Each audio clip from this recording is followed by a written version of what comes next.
जी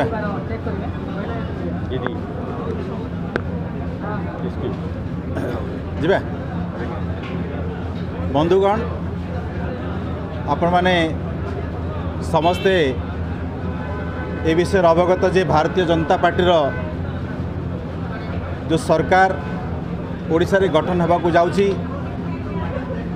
सेथिपाई माननीय प्रधानमंत्री यशस्वी श्री नरेंद्र मोदी तांको प्रतिश्रुति मुताबक से दिन यही शपथ ग्रहण उत्सव रे सामिल होगा जाउछंती एवं ता पूर्वरु आज मध्य नुआ दिल्ली रे से तृतीय पाळीर प्रधानमंत्री हिसाब रे मध्य शपथ नेबे।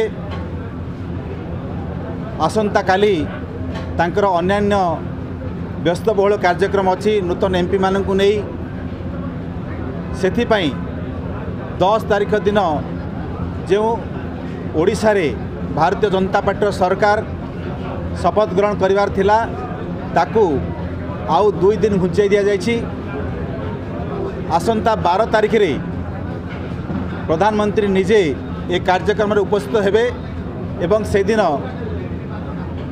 भारतीय जनता पार्टी नूतन मुख्यमंत्री एवं तांका मंत्रिमंडल से दिन शपथ ग्रहण करेंगे। किछिटा व्यस्तबहुलता एवं दुईटी राज्य रे नूतन मुख्यमंत्री माने शपथ ग्रहण कर कार्यक्रम थिबा जोगु 2 दिन ए कार्यक्रम को घुंचाई दिया जायछि। या परे परवर्ती कार्यक्रम संपूर्ण विवरणी एवं समय आपण मानकु जणाई दिया जिवो। धन्यवाद।